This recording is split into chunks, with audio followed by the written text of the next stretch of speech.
This video is brought to you by Squarespace. What is the most disappointing fantasy or sci-fi book you got because of a recommendation of a booktuber? Well, I found this Reddit thread that asked that exact question and I was too curious and I had to react to it. Now, there's a couple of reasons why this specific thread actually piqued my interest. Firstly, I want to see if anyone is actually willing to name drop any booktubers, and hopefully I won't find my name anywhere. But more interestingly, I'm really interested to see if there's any books going to be on this list that I have recommended to my viewers that a lot of people here find just not that good. Also, you might be wondering why I'm wearing such formal clothes. I just got home from work and I'm just too lazy to get changed because I really just want to get this YouTube video out. The grind is real. Alright, let's get into it. So a user called Not Sure Why Angry said, to this specific question, mine is An Unkindness of Magicians, recommended by Murphy Napier. So I actually haven't heard about this book before. Now, generally, I love Murphy Napier's recommendations, and on top of my head, I can't really think of a book that I haven't loved. Oh, there was a book by someone called like Stephen Jones, but I don't remember the name of it. Yeah, it wasn't that good, but generally, I quite enjoy her recommendations. But let's see what people have commented on this thread. So I'm just gonna sort it to the top comments, just to make sure that the most popular comments are on top. Robotnik says, I'm not a booktuber watcher really, but I was aware of the hype around Fourth Wing,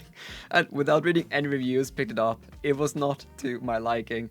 Obviously, I think most people on r/fantasy on Reddit are adult epic fantasy readers and probably don't really vibe with romantasy. And yeah, I mean, this book has been everywhere. Literally, it blew up on TikTok, it blew up on Booktube. This book has literally sold millions and it was like published less than 2 years ago. It's absolutely mad. And yeah, I read this novel and I didn't enjoy it, but when I picked it up, I kind of knew I wasn't going to enjoy it. I just picked it up because I wanted to make a video about it and also just kind of wanted to understand the hype behind it.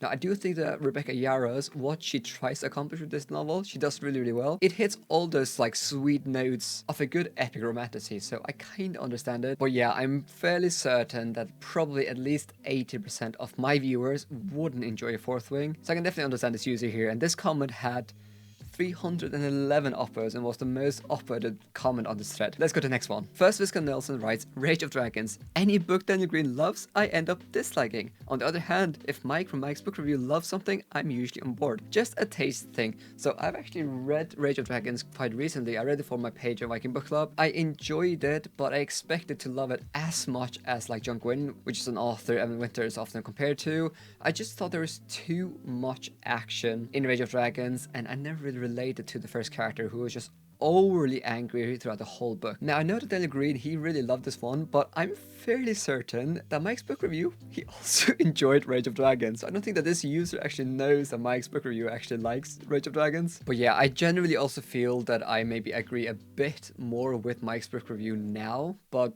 Daniel Green is a YouTuber that really got me into adult epic fantasy, so he was the one that recommended me, for example, Wheel of Time, which I'm forever grateful for. But yeah, let me know if you read Rage of Dragons and if you think it's overhyped or not. But one thing that is definitely not overhyped is today's sponsor, Squarespace. Squarespace is the all-in-one website platforms for entrepreneurs and those looking to build their brand and business online. Whether you've been into the entrepreneur game for a long time, you're just starting, or maybe you're just trying to manage a growing brand, Squarespace makes it incredibly easy to create exquisite websites while simultaneously allowing you to engage with your audience and to sell whatever kind of content and or products you may have.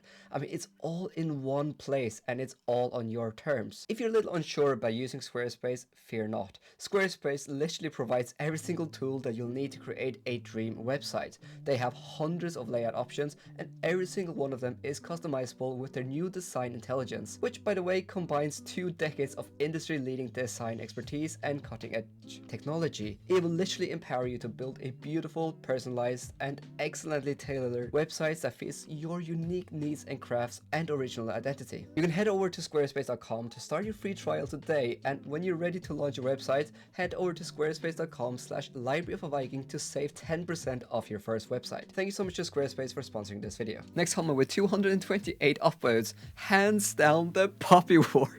It was talked off for the better part of 2 years. The tonal shift made it feel like 2 books crammed together. So if you haven't read The Poppy War, it's a trilogy, and the first book has a very abrupt shift towards the last third of the novel, I would say. So it goes from a coming of age training kind of sequence fantasy novel to an all out war, absolutely like really grim dark novel, and it has received a lot of critique for how abruptly this shift happened, which I can kinda understand. And yes, the Poppy War was absolutely hyped. I actually picked it up because I saw so much hype. I'm not really sure. No, I'm pretty certain I wasn't on Booktube when I even picked it up because I was more on Bookstagram at that point. So yes, the Poppy War is definitely a novel that has been overhyped, and it's also probably been the novel, at least one of the most popular Booktube novels that has also been critiqued the most. This genuinely seemed to be such a polarizing book, so I'm not really that surprised that this book is mentioned this highly. But yeah, I'm a booktuber that I would still recommend the Poppy War trilogy. I really enjoyed it when I read it around 3 to 4 years ago. Not sure if I would enjoy it if I reread it, but I loved it at the point in my life when I read it. Vegan Viking! Hey, we have a Viking. Sorry, I'm not vegan. At least not yet. She writes, without a doubt, Priory of the Orange Tree. I judged the book by its beautiful cover and the rave reviews about its egalitarian world. Instead, I found an overhyped book with relatively good world building, but otherwise terrible pacing and dialogue. So I've actually made a full video talking about my experience reading this book, and unfortunately, I do think that this novel is overhyped. Yes, the world building, as this user writes here, is incredible, and I think that Samantha Shannon is a talented author, but yeah, there was definitely some really significant pacing issues here, and generally I just felt really deflated when I came to the end of this absolutely huge novel that's like 800 pages. I am intrigued to read A Day of Fallen Night, which is like the prequel novel though, so we'll see if that ever happens. But yeah, I can kind of relate to this user. I unfortunately also found it to be quite overhyped, which also means that I am not a booktuber that this user is referring to. John Alt L writes, The Atlas 6. I was so excited by the idea, and man, that book was a slog. So I actually got an ARC of that book when it came out in the UK. And yeah, I think that if you're a big fan of YA novels, then you'll probably love this one. Obviously, it's been one of the most popular young adult novels in recent times, and I think the overall concept was okay, but I just found the characters to be so infuriating, and I didn't like any of them. And yeah, it just had a bit too much romance and YA elements for my personal preference, but I do kind of understand again if people enjoy it. This is not a novel I would have recommended, so this user again is definitely not referring to me. Katie Mike writes, and this has 103 upvotes. I'm gonna get stoned for saying this. Yes, you are. But Abercrombie's The Blade itself. No! Okay, let's see what this user says. I ordered the entire trilogy because I was so hyped for it. Everyone seems to love it. I immediately started reading it when it got delivered. Halfway through, I was close to the effing it. I pushed through and I didn't hate it, but I just don't get it. It's slow and meandering. The characters feel cliche. I didn't love the prose. Everything just felt meh. Okay, it's pretty outrageous in my humble opinion as a huge First Law fan to call The Blade itself and the First Law universe cliche, because it is definitely not cliche. What I will say here is that I do understand if you struggle with the first book, and I think that this critique here of the first half, in particularly of The Blade itself, is not uncommon. The first book is so ridiculously character driven, and while it's not really true, it doesn't really have a strong plot, but the plot definitely becomes much stronger in book 2 and 3 and so on. But yeah, book 1, we just follow characters as they're walking around talking to people, and as a reader you're just wondering, where is Abercrombie going with this? So I definitely think that if you don't enjoy the characters, then yes, it might be a slog to push through The Blade itself. I thought that the first book was good, but it definitely gets better and better the further you get into the series. But yeah, KD Mike, calling First Law characters cliche is outrageous. And yeah, I am proudly gonna keep recommending the First Law universe. I love Joe Abercrombie. I love the First Law universe. Read it, don't listen to KD Mike. Bookaroo 2 writes, and 93 upvotes. It wasn't just one booktuber or bookstagrammer, but I picked up Empire of Silence because the way everyone talked about Sun Eater made it sound like it was the best thing ever written. So I read it and I thought it was meh. Oh, this is one of those series that I just haven't picked up yet, and the FOMO is real. I really hope to actually pick it up next year, but I just keep going back and forth if I should just try and finish the Red Rising saga first, because I've only read the first 2 books, or if I should just go straight into the Sun Eater, because I'm slightly more excited about that one. But I just feel like I'm at a point in my life where I need to complete some series. I recently finished 2 series, which just felt so great. And the fact that I haven't continued Red Rising, it just keeps me in the back of my head. But yeah, without a doubt, Patrick Leo, Mike's book review, and now in more recent time, Daniel Green has really brought the Sun Eater saga to almost everyone's attentions, or at least people that watch Booktube. This series is everywhere. But yeah, I'm expecting to love the series, and when I do, I will proudly recommend it to everyone. Obviously, only if I love it. Let's continue, shall we? Speaking of Red Rising, Flamwar says, Red Rising. So many booktubers make it sound like it's one of the greatest sci-fi stories ever told, but I was really taken aback by how bad it is. The world building is so shallow. Okay, I don't agree with that point. I don't know, but basing the caste system on colors and taking inspiration from Roman culture just seems so lazily and unimaginative.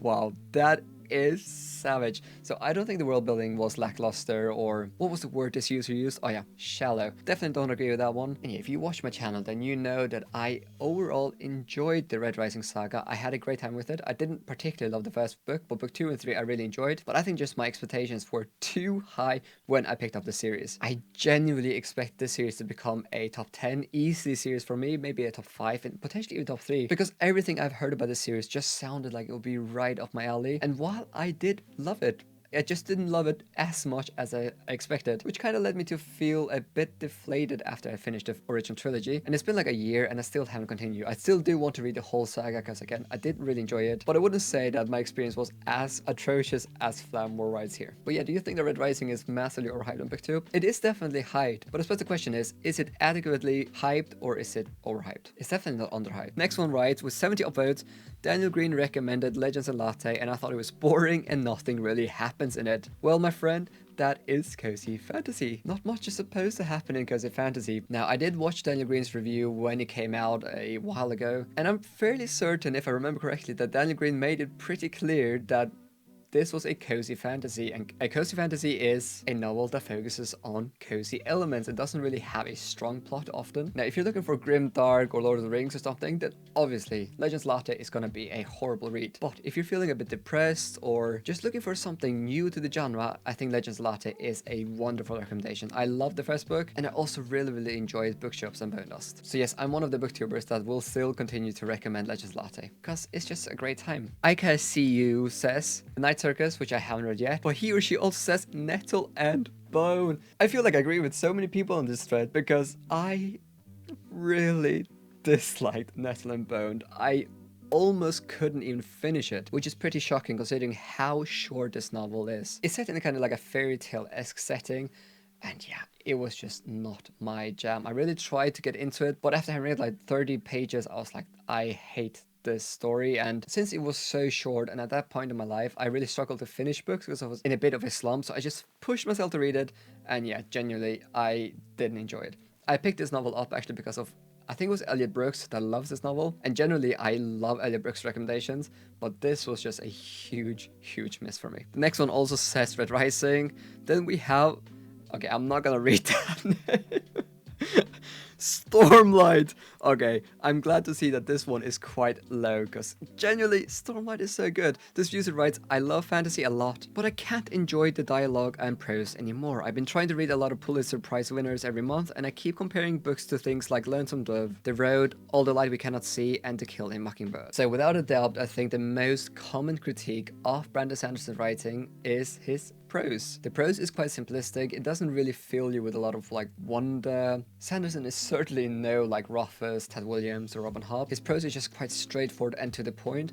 And if you really enjoy the more like flowery writing, then yeah, the Stormlight Archive will probably be a novel that will really bother you. So I kind of enjoy that this user actually gave their reasoning for why they didn't enjoy Stormlight. So when I think about Stormlight, is one of the greatest epic fantasy tales of our time. Oh, my voice just cracked there.